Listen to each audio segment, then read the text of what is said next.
Tuhan. Kita mau belajar agama hari ini, kita berdoa kepada Tuhan.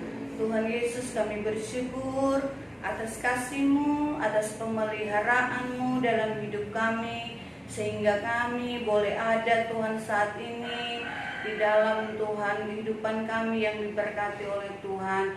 Kami mau belajar, Tuhan berkati kami. Dalam nama Tuhan Yesus Kristus kami berdoa, bersyukur, kami mau belajar. Amin. Minggu yang lalu kita sudah belajar, aku menyayangi keluargaku. Adik-adik ingat lagu di doa ibuku? Sebelum kita masuk dalam materi keluargaku hidup rukun, kita mau nyanyi dulu wujud kasih kita, sayang kita. Kita mau ingat dan menyanyi satu lagu, yaitu lagu Di Doa Ibuku. Ada yang tahu? Kalau ada yang tahu nanti sambil nonton, sambil juga menyanyi bersama-sama dengan Miss. Oke? Kita nyanyi sama-sama. Di waktuku masih kecil, gembira dan senang, tiada duka ku kenang, tak kunjung mengerang di sore hari nan sepi. Ibuku bertelut sujud berdoa, ku dengar namaku disebut. Di doa ibuku namaku disebut. Di doa ibuku dengar ada namaku disebut. Ulang lagi sekali ya. Di waktuku masih kecil, gembira dan senang, tiada duka ku kenang, tak kunjung mengerang di sore hari nan sepi.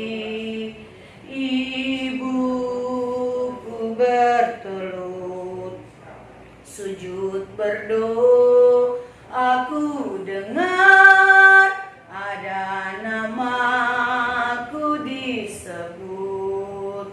Di doa ibuku namaku disebut. Di doa ibuku dengar ada namaku disebut. Jadi kita apa? Harus mengasihi orang tua kita, menyayangi orang tua kita. Karena sekalipun kita nakal-nakal, sekalipun kita melawan, sekalipun kita tidak pernah bantu mama dengan papa di rumah, sekalipun kita buat jengkel mama dengan papa di rumah, selalu ada doa buat kita sebagai anak-anak dari mama, dari papa. Nah, sekarang kita mau beranjak ke materi yang lain dengan tema keluargaku hidup rukun. Keluargaku hidup rukun. Kita baca dulu ayat Alkitabnya di Mazmur pasal 133. Mazmur 133 ayat 1 hingga ayat yang ketiga. Mazmur 133 ayat 1 hingga ayat yang ketiga. Persaudaraan yang rukun. Nyanyian Siara Daud. Sungguh alangkah baiknya dan indahnya apabila saudara-saudara diam bersama dengan rukun, seperti minyak yang baik di atas kepala, meleleh ke janggut, yang meleleh ke janggut Harun dan ke leher jubahnya. Seperti embun gunung Hermon yang turun ke atas gunung-gunung Sion, sebab kesanalah Tuhan memerintahkan berkat kehidupan untuk selama-lamanya. Jadi setiap keluarga pasti menginginkan hidupnya selalu apa? Selalu damai, selalu sejahtera dan penuh kerukunan. Ada yang punya keinginan, aduh, bapak saya kok nggak marah-marah sama mama saya, ya bapak saya kok nggak pergi-pergi, nggak ada punya harapan yang seperti itu. Setiap keluarga itu punya harapan hidup selalu apa? Hidup selalu damai, hidup selalu sejahtera, hidup selalu rukun. Di dalam keluarga tinggal ayah, ibu, dan anak-anak. Kadang juga ada kerabat yang lain, seperti tema yang sebelum-sebelumnya juga sudah dibahas. Ada kakek, ada mungkin nenek, ada paman, ada bibi. Nah, Daud adalah raja kedua di Israel. Daud adalah raja kedua di Israel. Daud raja keberapa?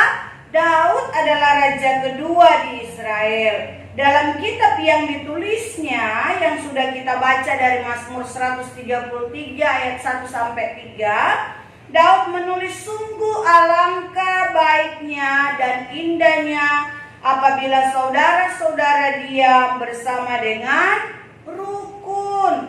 Raja Daud menyatakan bahwa kerukunan dapat membuat hidup menjadi indah. Raja Daud menggambarkan indahnya hidup yang penuh dengan kerukunan adalah, jadi Daud menggambarkan dari firman Tuhan yang tadi kita baca dalam Mazmur pasal 133 ayat 1 sampai 3, seperti minyak yang baik dari kepala Harun meleleh ke janggut dan turun ke jubahnya. Minyak yang meleleh adalah gambaran dari kemurahan Tuhan.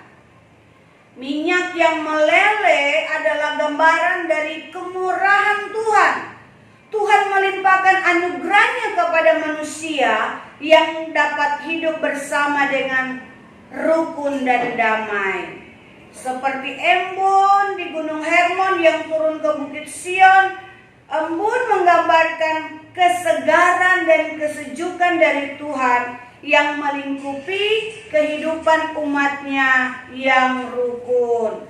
Jadi manusia, kita manusia, adik-adik manusia itu disebut sebagai makhluk sosial. Artinya manusia tidak bisa hidup tanpa orang lain, tetapi saling membutuhkan. Ada orang tua nggak membutuhkan anaknya, ada anaknya nggak membutuhkan orang tuanya, atau kita nggak membutuhkan kakak kita nggak membutuhkan adik kita. Kita makhluk sosial, kita saling membutuhkan. Atau dengan orang-orang lain, dengan tetangga, dengan teman-teman di sekolah. Jadi manusia disebut makhluk sosial, artinya manusia tidak bisa hidup tanpa orang lain, tetapi saling membutuhkan. Jadi kita juga dalam keluarga seperti Miss katakan tadi, kita saling membutuhkan. Orang tua membutuhkan anak, anak membutuhkan orang tua, membutuhkan teman bermain. Ada yang, aku gak mau main dengan siapa-siapa, saya mau main sendiri aja. Sepanjang hidup itu gak mau bergaul dengan orang lain, mau main sendiri aja.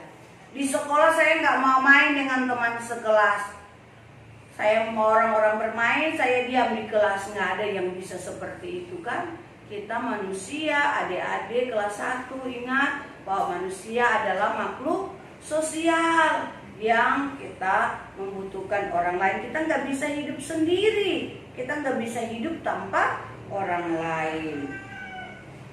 Kerukunan di dalam keluarga dapat dibangun dengan sering melakukan kegiatan keluarga bersama-sama, makan sama-sama, berdoa sama-sama, kemudian kita jalan sama-sama, refreshing. Kemana kalau di Bali? Ke Bedugul. Kemana lagi? Ke Pantai Melasti. Kemana lagi? Ke Pandawa. Jangan papanya jalan sendiri, mamanya jalan sendiri, anak-anak di rumah. Atau anak-anaknya jalan sendiri, bapaknya di rumah, mamanya jalan sendiri. Harus bersama-sama untuk menciptakan kerukunan. Kerukunan dalam keluarga dapat diupayakan dengan cara saling mengalah, saling memberi, saling merendahkan hati, saling menghargai, saling memaafkan. Setiap pertengkaran harus diselesaikan dengan baik dan damai. Betul ya, hidup kan tidak lurus-lurus saja, baik-baik saja. Kadang-kadang ada masalah dan kita diajarkan untuk apa? Menyelesaikan masalahnya. Biar aja, nggak bisa begitu. Kita harus menyelesaikan masalahnya. Kalau yang satu nggak mau minta maaf, yang lain harus minta maaf, rendah hati, supaya tercipta kedamaian. Itu dalam kehidupan keluarga kita. Saling memaafkan, saling menghargai. Itu yang harus kita upayakan supaya ada kedamaian, ada kerukunan di dalam keluarga kita. Tuhan Yesus juga mendoakan para pengikutnya, ya, agar mereka tetap dalam satu kasih, kekudusan, dan persatuan. Melalui surat jemaat kepada Korintus, Rasul Paulus menasihati agar kita seia sekata dan tidak ada perpecahan, erat bersatu dalam kasih, sehati dan sepikir. Tuhan menghendaki agar kita hidup dalam persekutuan yang indah. Kita sekali lagi mau baca Alkitab dari 1 Korintus 1 ayat 10 sampai 13.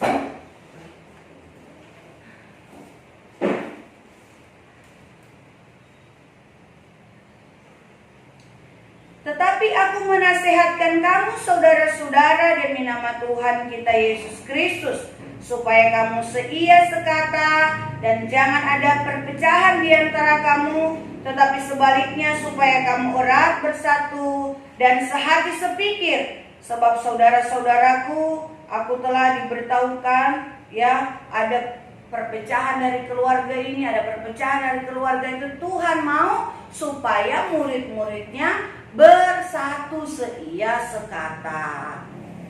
Jadi adik-adik yang ada di rumah, biar kita mau tetap belajar terus supaya kita tetap terjaga hidup kita.